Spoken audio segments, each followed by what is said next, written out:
रात महाराष्ट्र चुनाव को लेकर चल रहे महामंथन की। जी हां, देर रात अमित शाह के घर में महाराष्ट्र चुनाव को लेकर अहम बैठक हुई। 4 घंटे तक मैराथन बैठक हुई है और इस बैठक में बताया जा रहा है CM Shinde, deputy CM Fadnavis मौजूद रहे।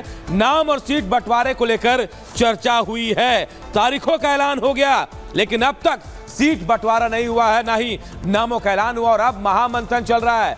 दिल्ली में केंद्रीय गृह मंत्री अमित शाह के घर पर महाराष्ट्र चुनाव को लेकर अहम बैठक हुई और इस बैठक में देखिए CM Eknath Shinde, deputy CM Fadnavis मौजूद रहे और उसके बाद यह कहा जा रहा है कि लगातार 4 घंटे तक मंथन हुआ है। उसके बाद भी किसी नाम का ऐलान नहीं हुआ, यानी मंथन अभी और होना है और भी चर्चा संभव है। सीट बंटवारे को लेकर कितने सीटों पर बीजेपी और दूसरे सहयोगी पार्टी लड़ेंगे, कौन कहां से लड़ेगा, यह तय अब तक नहीं हो पाया है। और बड़ी खबर बंगाल से, जहां जूनियर डॉक्टर्स ने बंगाल सरकार को अल्टीमेटम दे दिया है। जी हां, जूनियर डॉक्टर्स ने कह दिया कि अगर उनकी मांगे पूरी नहीं हुई तो फिर से हड़ताल करेंगे। 22 अक्टूबर से पूरे राज्य के डॉक्टर हड़ताल करेंगे, यह अल्टीमेटम दिया। देखिए 22 अक्टूबर तक का टाइम दे दिया है और कह दिया है जूनियर डॉक्टर्स ने कि अगर इनकी मांगे नहीं मानी गई, सरकार ने इनकी मांगे नहीं मानी तो ये लोग एक बार फिर हड़ताल करेंगे। और 22 अक्टूबर वो तारीख जब तक इनकी मांगे नहीं मानी गई तो 22 अक्टूबर से पूरे पश्चिम बंगाल, जी हां, पूरे पश्चिम बंगाल के सरकारी डॉक्टर, जूनियर डॉक्टर जो हैं वो कहीं ना कहीं हड़ताल पर चले जाएंगे। और कहा यह जा रहा है कि इनके हड़ताल पर जाने के बाद मुश्किल में स्वास्थ्य विभाग आ जाएगा, क्योंकि एक बार फिर वही हालात बनेंगे जो हालात हमने देखे थे।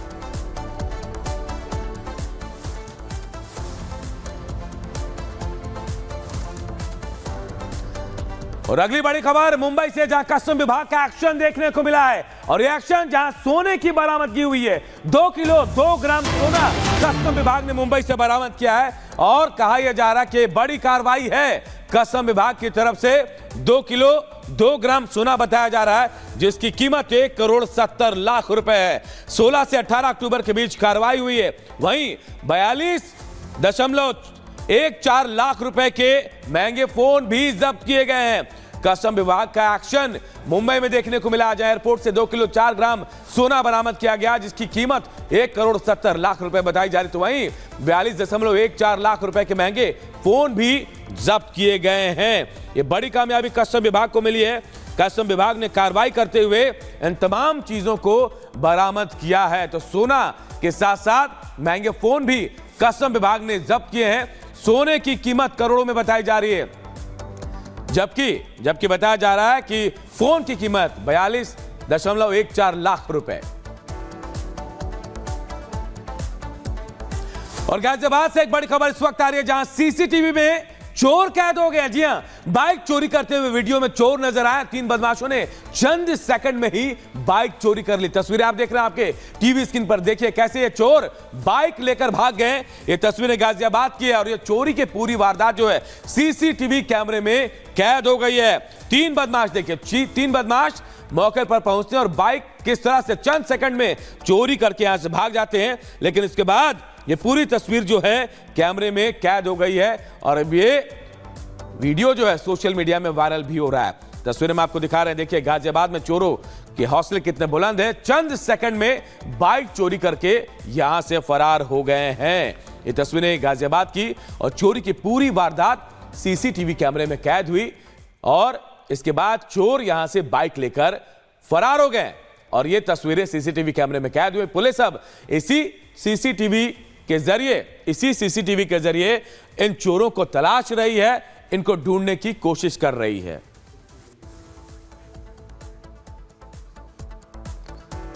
और बात बहराइच की करते हैं, जहां हिंसा के मामले में पुलिस प्रशासन पूरी तरह से एक्टिव हो गई है। पीडब्ल्यूडी विभाग ने घटना से जुड़े आरोपियों के अवैध निर्माण को चिन्हित करना शुरू कर दिया है। ऐसे घरों और दुकानों पर नोटिस चस्पा कर दिया गया है, जिसमें रामगोपाल हत्याकांड के मुख्य आरोपी अब्दुल का घर भी शामिल है। क्या है पूरा मामला, इस विशेष रिपोर्ट में आपको बताते हैं।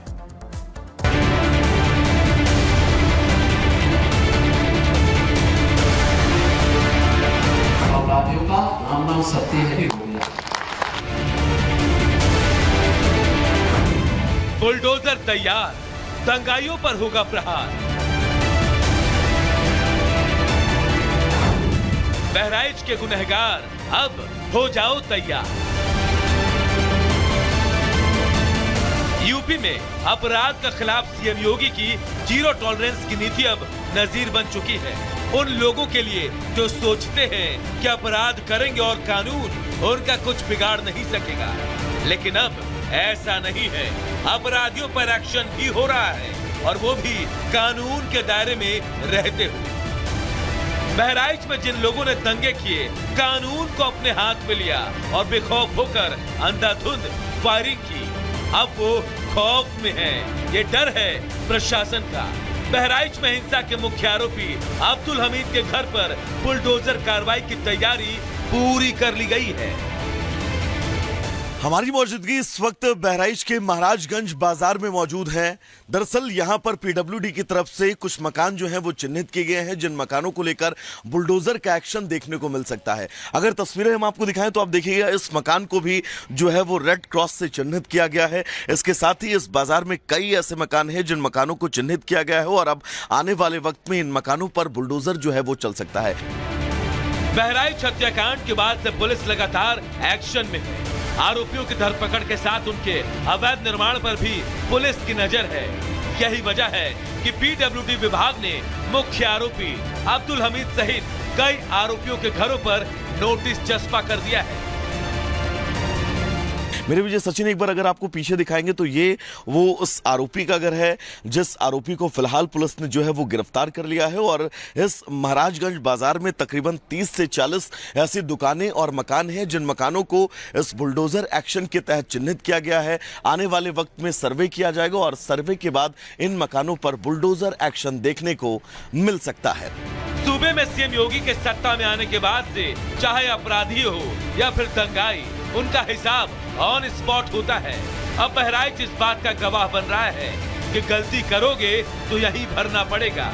गोपाल मिश्रा हत्याकांड के आरोपियों पर हो रहा एक्शन इसी बात का उदाहरण है।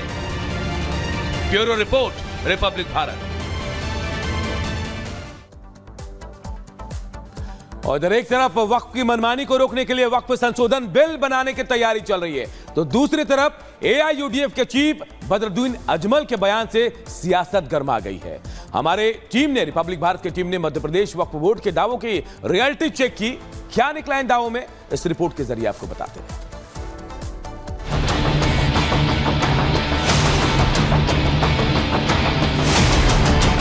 47 संपत्तियां तो ऐसी है जहां पर कहीं ना कहीं कोई कार्यालय बन चुके हैं।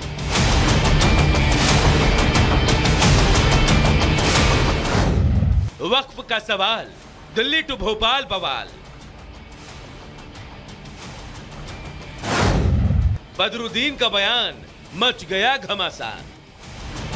एआईयूडीएफ चीफ बदरुद्दीन अजमल ने संसद से लेकर एयरपोर्ट तक को वक्फ की जमीन पर बनने का दावा किया तो हर तरफ बवाल मच गया। हर राज्य में चर्चा शुरू हो गई कि क्या वाकई सरकारी संपत्तियां वक्फ की जमीन पर बनी है। इसका जवाब तलाशने के लिए आर भारत की टीम मध्य प्रदेश वक्फ बोर्ड के दफ्तर पहुंची। लोगों और अधिकारियों से बातचीत, जानकारी जुटाई तो पता चला कि भोपाल में पुलिस मुख्यालय से लेकर नगर निगम दफ्तर तक पर वक्फ अपना दावा कर रहा है। मेरे पीछे आप जो बिल्डिंग देख रहे हैं ये पुलिस हेडक्वार्टर है, पुलिस मुख्यालय है और वक्फ बोर्ड ये दावा करता है कि ये जो है कब्रिस्तान की जमीन पर बना हुआ है और इस पर वक्फ का दावा है। हालांकि ऐसी न सिर्फ पुलिस मुख्यालय बल्कि पुलिस कंट्रोल रूम, इसके अलावा कई सरकारी अस्पताल और कई ऐसी इमारतें जिसमें वक्फ का दावा है, जिसके की कोर्ट में मामले लंबित चल रहे हैं। एक दो नहीं बल्कि 47 ऐसी सरकारी संपत्तियां हैं जिस पर वक्फ का दावा है, तो सरकार का दावा कुछ और है जिस पर कोर्ट में केस लंबित है। तो मध्य प्रदेश में 15,002 वक्फ स्टैट्स हैं और लगभग 47 संपत्तियां तो ऐसी है जहां पर कहीं ना कहीं कोई कार्यालय बन चुके हैं और वो उनकी वैधानिकता के लिए कि लीगली रूप से वो कौन सही है, वक्फ बोर्ड सही है या वो कार्यालय जो संचालित हो रहा है वह सही है, इसके लिए वर्षों से कोर्ट में उनके प्रकरण लंबित थे। तो जब हम एक तरफ लोकतांत्रिक व्यवस्था में काम करते हैं जहां न्यायालय को सर्वोच्च स्थान दिया जाता है, तो न्यायालय से जो भी निर्णय होगा वो निश्चित रूप से सर्वमान्य होगा, सबके लिए अच्छा होगा। बताया जा रहा है कि करीब 3 साल पहले वक्फ बोर्ड ने भोपाल के ऐशबाग थाने को जमीन किराए पर दी थी। 2021 में पुलिस अफसरों ने उनके साथ बाकायदा कॉन्ट्रैक्ट किया, लेकिन आज तक किराया नहीं मिला। जो PHQ है वो 1970 से वक्फ रिकॉर्डों में दर्ज है और 1997 में से यहाँ पर एक प्रकरण लंबित है जो हाई कोर्ट में वर्तमान में लंबित है। निचली कोर्ट से जो है वो वक्फ बोर्ड जीता है और हाई कोर्ट में पुलिस विभाग ने उसमें अपील की है और अपील के तहत उनको स्थगन मिला है। यह 3.5 एकड़ जगह है जो